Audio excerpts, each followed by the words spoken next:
जय माता दी। जय माँ कामाख्या। जय श्री महाकाल महाराज।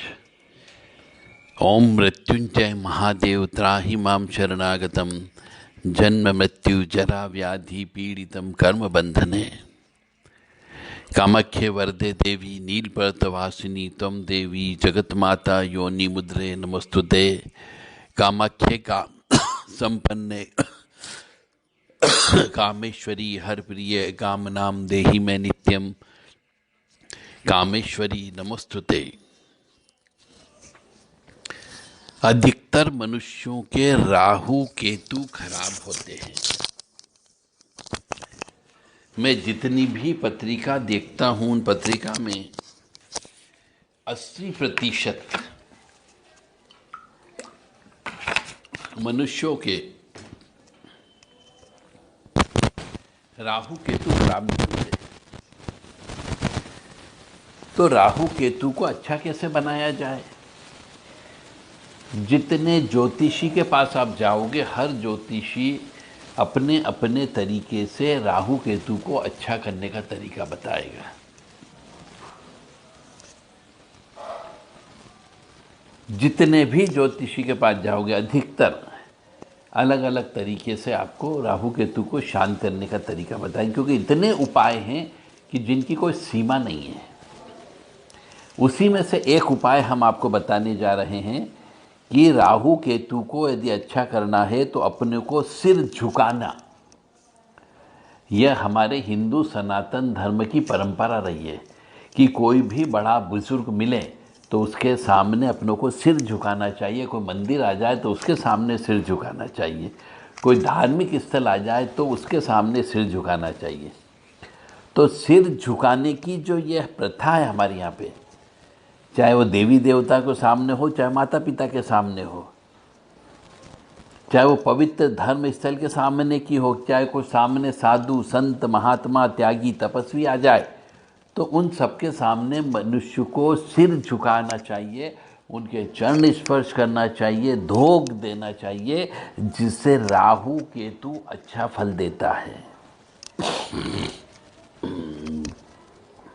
और यदि मनुष्य इन धार्मिक स्थल पर और बड़े बुजुर्गों को घुटने टेक कर यदि प्रणाम करे, यानी साष्टांग दंडवत प्रणाम करे, गुरु के सामने, मंदिर के सामने, मंदिर में जाकर के, तो और अच्छा फल देता है।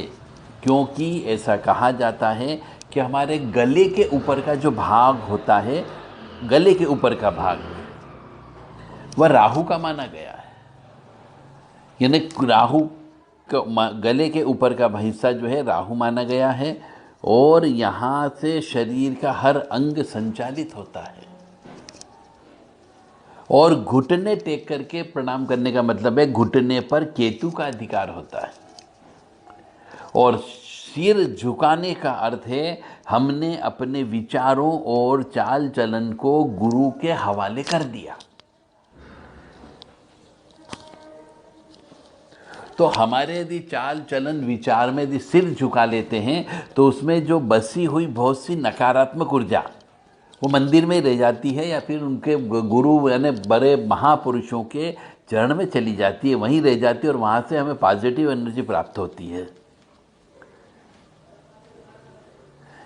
इसीलिए कई बार हम जो साधु संत त्यागी तपस्वी लोग रहते हैं उनके सिर झुकाना चाहिए। यदि वो अपने हमारे सिर पर हाथ रख दे तो हमारे बहुत से नकारात्मक ऊर्जा हमारे शरीर से दूर हो सकती है, और इसी से राहु को अच्छा किया जा सकता बिना पैसे के। हम मनुष्यों को बताते हैं कि भैया ये काम कर लो, ये टोटका कर लो, ये उतारा कर लो, ये नदी में डाल दो, तो मनुष्य बोलता मेरे पास पैसा नहीं है, खाने के लाले पड़े हुए हैं, और आप टोटके बताए जा रहे हो। तो ये बिना पैसे का टोटका है आपके लिए। इसमें आपका कोई खर्च नहीं हो रहा है। सिर्फ मंदिर जाकर के आपको जो भी देवी देवता वहाँ बैठे हुए हो उनके सामने साष्टांग दंडवत प्रणाम करना है। क्योंकि हम आगे और विश्लेषण दे रहे हैं आपको कि पहले राजा महाराजा हमारे अपने सिर के ऊपर सोने चांदी के हीरे जवाहरात के मुकुट पहनते थे और वजनी भी होता था, तो उन्हें कोई अपने सिर के ऊपर वजन रखने का शौक नहीं था, बल्कि वो हमारे सिर के वो मतलब अपने सिर के ऊपर बृहस्पति चंद्रमा से राहु को कंट्रोल करती, क्योंकि वो किसी के सामने सिर नहीं झुकाते राजा महाराजा भगवान के अलावा। तो गुरु और चंद्र को यानी सोने चांदी के मुकुट को वो सिर पे इसलिए रखते थे कि जिससे राहु कंट्रोल रहे।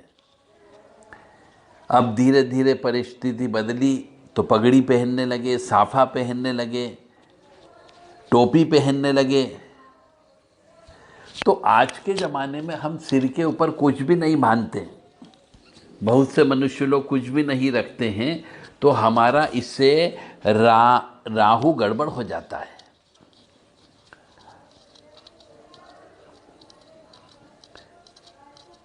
तो मेरा ये कहने का मतलब है कि आप रोज़ाना किसी बड़े बुजुर्ग या गुरु के सामने या गुरु के मंदिर में जाकर के, किसी भी मंदिर में जाकर के साष्टांग दंडवत प्रणाम अवश्य किया करें। इससे आपका केतु और राहु दोनों नियंत्रित रहेगा। या फिर सिर के ऊपर हमेशा कुछ न कुछ टोपी, साफा, पगड़ी अवश्य पहन करके रखें, इससे आपका राहु केतु कंट्रोल रहेगा। आपने अक्सर देखा भी होगा कि कोई भी बड़ा साधु, संत, त्यागी, तपस्वी बहुत जल्दी सिर पे हाथ नहीं रखता है, और बहुत से मनुष्य तो ऐसे जो हमारे पैर भी नहीं छूने देते। और यदि कोई ऐसा हो तो उसके पास अवश्य जाओ और उससे सिर पे हाथ रखवाओ, पैर छुओ, ताकि आपको ज्योतिषी के पास जाने की ज़रूरत नहीं पड़ेगी। बहुत सी पॉजिटिव एनर्जी जो दिखाई नहीं देती है, वह पॉजिटिव एनर्जी आपके पास आ सकती है।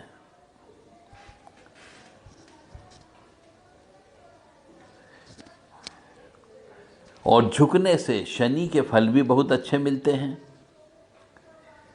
यानी कि जो पेड़ हवा के रुख के साथ झुक जाते हैं और आंधी निकलने के बाद भी वह खड़े रहते हैं, और जो नहीं झुकते हैं वह टूट जाते हैं। इसीलिए कहा जाता है कि भैया कोई भी बड़ा बुजुर्ग व्यक्ति हो, पिता हो, दादा हो, उनके सामने अवश्य झुकना चाहिए। इससे राहु केतु शांत रहता है। और मंदिर में जाएं तो भी साष्टांग दंडवत प्रणाम करना चाहिए। इससे राहु केतु नियंत्रित होता है। बिना पैसे के ये राहु केतु का टोटका है। जय माता दी, जय माँ कामाख्या, जय श्री महाकाल महाराज। तो ये एक रिसर्च है कि मंदिर में जाकर के साष्टांग दंडवत प्रणाम करने से, और स्त्रियों को साष्टांग दंडवत प्रणाम नहीं करना चाहिए, इस बात का भी अवश्य ध्यान रहे। सिर्फ पुरुष लोगों को करना चाहिए, और पुरुष लोगों को सिर के ऊपर हमेशा दुपट्टा रखना चाहिए, टोपी रखना चाहिए, पगड़ी रखना चाहिए, साफा रखना चाहिए। इसी प्रकार से महिलाओं को भी जब भी मंदिर जाएं तो अपने सिर के ऊपर दुपट्टा, पल्लू, चुनरी अवश्य रखें। खुले सिर ईश्वर से कृपा प्राप्त नहीं होती है। जय माता दी, जय माँ कामाख्या, जय श्री महाकाल महाराज। ओम मृत्युंजय महादेव त्राहि मां शरणागतम जन्म मृत्यु जरा व्याधि पीड़ितम कर्म बंधने। ओम मृत्युंजय महादेव त्राहि मां शरणागतम जन्म मृत्यु जरा व्याधि पीड़ितम कर्म बंधने। ओम मृत्युंजय महादेव त्राहि मां शरणागतम जन्म मृत्यु जरा व्याधि पीड़ितम कर्म बंधने।